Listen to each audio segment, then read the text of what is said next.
자, 그러면 이 축복과 저주를 가르는 기준, 조건이 무엇일까요? 오늘 1절의 말씀을 함께 같이 읽어보겠습니다. 1절 말씀 시작. 내가 내 하나님 여호와의 말씀을 삼가 듣고 내가 오늘 내게 명령하는 그의 모든 명령을 지켜 행하면 내 하나님 여호와께서 너를 세계 모든 민족 위에 뛰어나게 하실 것이라. 아멘. 이 약속의 말씀이 여러분의 삶 가운데 놀랍게 성취되기를 축복합니다. 자, 뭐를 말씀하십니까? 딱 3가지 말씀하시죠. 우리한테는 사실 되게 익숙한 내용들이에요. 뭡니까? 말씀을 삼가 어떻게 해요? 듣고, 그 다음에요? 지키고, 그 다음에는 준행하고. 우리가 여러 번이나 계속 강조했던 바로 그것입니다. 이 패턴이요, 깨지지 않아요. 계속 반복되는 것입니다. 자, 그런데 이 3가지는요 언제나 성경에서 한 세트로 나오는 거예요. 그러니까 사실상은 하나를 명령하신 것입니다. 하나님의 말씀에 뭐 하라는 것입니까? 순종, 순복, 복종하라는 것입니다. 그러면 너를 세계 모든 민족 위에 가장 탁월하게 하시겠다는 거예요. 이 약속의 말씀을 취하시기 바랍니다. 아멘으로 받는 자들이 되시기를 바랍니다. 아멘으로 받는 자들에게 그와 동일한 역사가 이루어지게 될 줄을 믿습니다. 자, 여러분, 무슨 경제 정책을 통해서, 부동산 정책을 통해서, 국방력을 통해서 그렇게 뛰어나게 되는 게 아니라는 거예요. 처음부터 끝까지 무엇입니까? 말씀이라는 것입니다. 하나님 말씀 붙잡아야 된다는 거예요. 그리고 15절에 보시면 저주의 조건도 똑같습니다. 그러나 네가 만일 내 하나님 여호와의 말씀을 순종하지 아니하면, 듣고 지켜 행하지 아니하면, 그러면 어떻게 됩니까?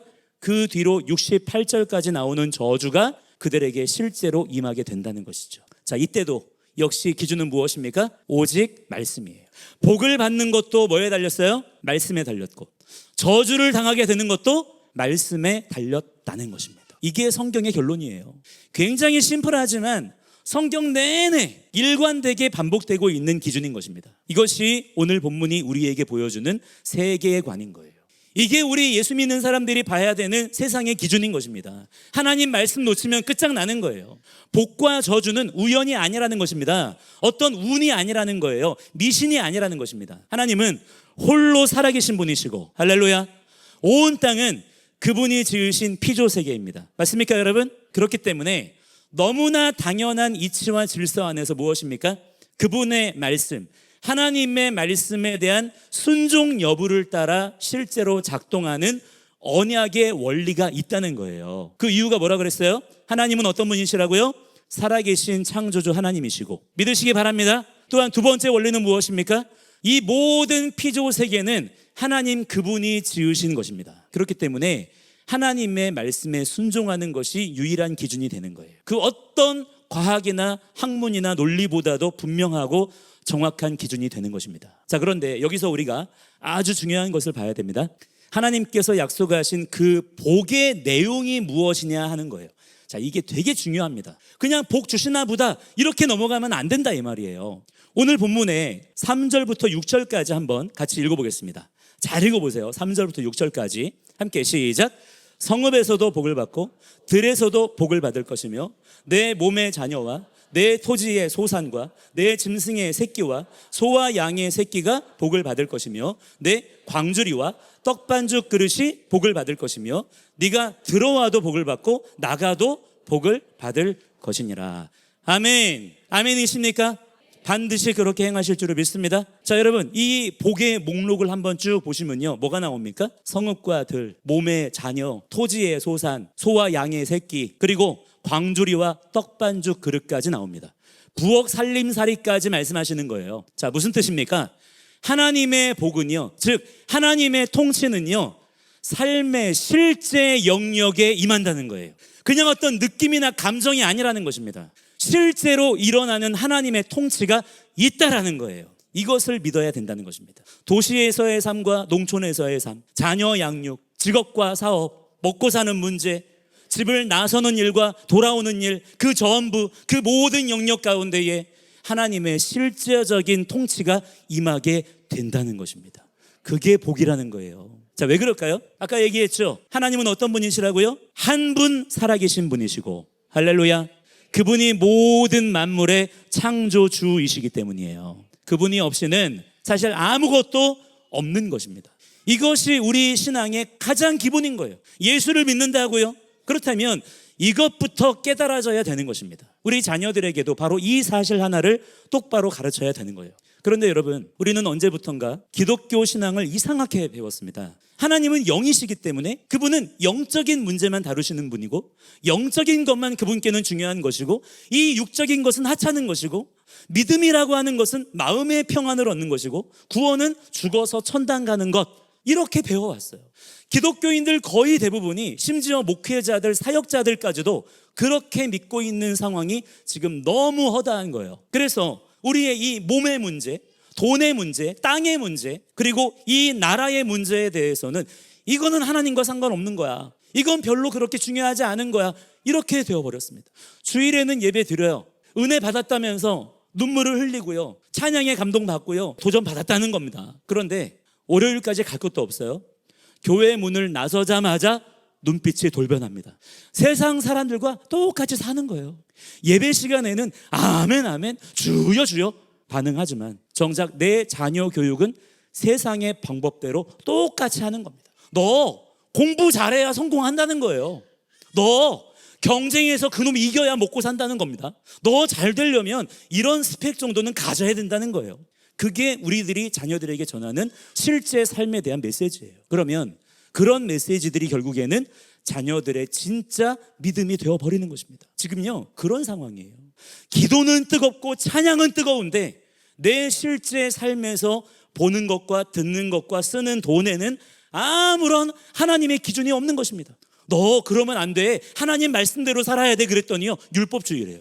그러면서 우리 하나님은 나의 등 뒤에서 나를 돕는 분이라는 거예요. 그게 지금 기독교인들의 실제 신앙 수준입니다. 얼마나 허접한지 몰라요. 자, 왜 그럴까요? 그런 것들은 영적인 문제가 아니라고 생각하기 때문입니다. 영적인 것과 육적인 것 사이의 연결고리가 듣고 지키고 준행하고 라고 하는 것을 통해서 연결되어 있어야 되는데, 그것이 교회 안에서의 잘못된 가르침으로 인해서 끊어지고 뜯어졌기 때문인 거예요. 그래서 믿는다는 자들이 전혀 엉뚱한 삶의 반응을 그분 앞에 보여드리고 있는 것입니다. 그래서 신앙은 점점 마음속으로, 머릿속으로, 죽음 이후로 밀려나고 있는 거예요. 내 실제 삶에서는 도저히 믿음이라고 할 만한 게 역사할 틈이 보이지 않아요. 그래서 많은 기독교인들이 그냥 교회만 왔다 갔다 합니다. 삶에서는 아무것도 돌파되지 않는 거예요. 자, 여러분, 이처럼 영과 육이 뜯어진 사상이 어디서 온 것인지 아십니까? 성경에서 온 게 아니에요. 성경은요, 그런 말씀을 하지 않습니다. 이것은요, 초대교회 때부터 교회를 위협했던 거짓 가르침 영지주의에서 온 것입니다. 영지주의가 뭐냐면 영은 선하고 물질은 악하다라는 가르침이에요. 그래서 눈에 보이는 세계, 예를 들어서 몸, 물질, 역사, 돈, 이 나라, 이 땅, 이런 것들은 저급한 거라는 겁니다. 이거는 잠시 있다가 사라져버릴, 썩어버릴 아주 하찮은 거라는 거예요. 그렇기 때문에 구원이란 무엇이냐, 그 영지주의 사고체계 안에서는 구원이란 거기에서 탈출하는 거예요. 몸을 탈출하는 것이고 세상을 탈출하는 것입니다. 순수한 영의 세계로 올라가는 것이라고 가르치는 거예요. 되게 무언가와 닮아 있지 않습니까? 자, 그런데 중요한 것은 뭐냐, 그들이 뭐라고 하건 말건 우리는 성경 봐야 될 거 아니에요. 성경은요, 단 한 번도 그렇게 말씀한 적이 없다는 사실. 하나님께서 천지를 창조하시고 나서 그 지으신 피조 세계, 물질 세계를 바라보시며 뭐라고 그분께서 친히 말씀하셨습니까? 보시기에 좋다. 할렐루야. 이것이 하나님의 평가예요. 이것이 하나님의 피조 세계에 대한 결론인 것입니다. 계속 반복되는 거예요. 감탄사가 연발되는 것입니다. 그게 이 땅을 바라보시는 우리 아버지의 마음이라는 거예요. 자, 오늘 본문에서도요, 3절부터 6절까지 보셨잖아요. 여러분 생각해 보세요. 우리 하나님 어떤 분이십니까? 위대하신 분이죠. 우리 찬양했잖아요. 높으신 분이죠. 만유의 주님이시죠. 만왕의 왕이신 분이시죠. 그 누가 주님과 같은 분이 있습니까? 우리 주님은 가장 높고 위대하신 분이신 줄을 믿습니다. 그런데 그 높으신 위대하신 크신 하나님께서 우리의 부엌 살림살이까지 하나하나 언급하시면서 거기에다가 복을 주시겠다는 거예요. 뿐만 아니라 하나님 바로 그분이신 예수와께서는 어떻게 오셨습니까? 말씀이신 그분이 육신이 되어 우리 가운데 거하셨습니다. 또한 예수님은요, 몸으로 부활하셨고요. 믿으십니까? 몸으로 부활하셨어요.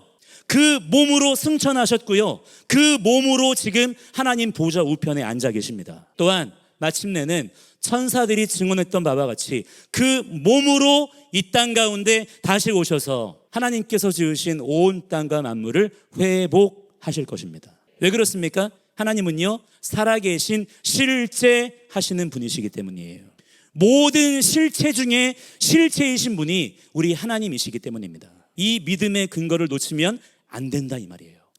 그러니까 여러분, 우리가 지금요, 우리가 하나님을 섬기고 하나님을 따라 살면서 가장 격렬하게 저항해야 되는 게 뭔지 아십니까? 이러한 잘못된 거짓 신앙체계, 교회 안에 들어와 있는 그러한 영지주의 사상, 지금 기독교 일반에 만연한 그 저급한 메시지에 맞서서 우리는 기록된 말씀을 소리내어 선포해야 되는 것입니다.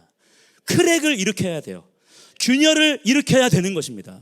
그래야만 나도 살고요, 우리 애들도 사는 거예요. 지금 이러다가요, 다 죽어요. 여기에서부터 지금 무너짐이 있어야 되는 것이고요, 회복이 있어야 되는 것입니다. 신앙을요, 마음의 위로 정도로 축소시키는 것, 하나님의 나라를 죽은 다음에 이야기로 밀어버리는 것, 이것은요, 겸손하고 숭고한 게 아닌 거예요. 오히려 무엇입니까? 하나님의 실제를 부정하는 것입니다.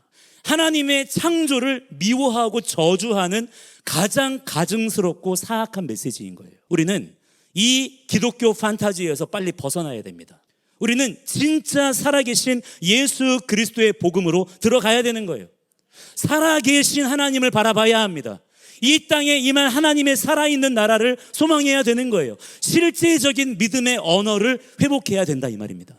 실제로 하나님께서 말씀하신 이 저주의 말씀이 그냥 느낌이나 감정이 아니라 실제라는 것에 대해서 이스라엘의 역사가 증명하고 있지 않습니까?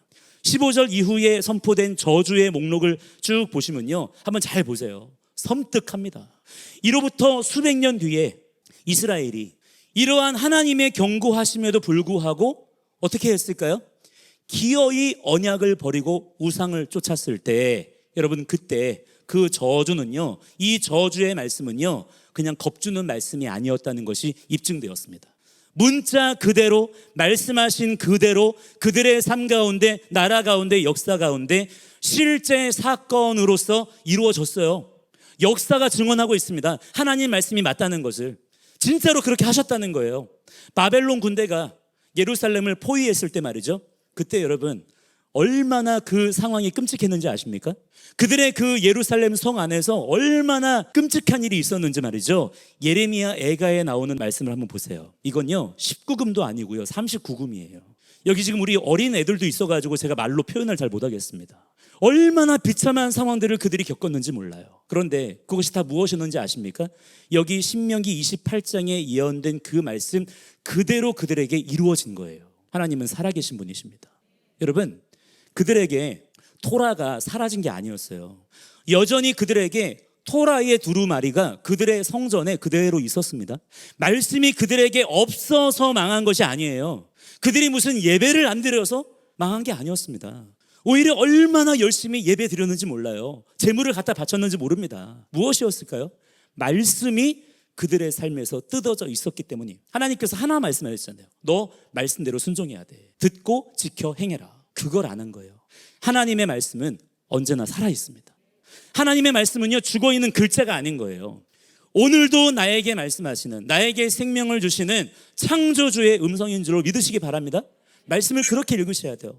바로 그렇기 때문에 그 말씀에 대한 우리의 반응에 따라서 실제 우리 삶에도 그 말씀하신 대로 이루어지게 되는 것입니다. 이것이요, 모든 과학 중에 과학인 것이고요, 논리 중에서도 가장 치밀한 논리인 것입니다. 하나님은 살아계신 분이시기 때문이에요.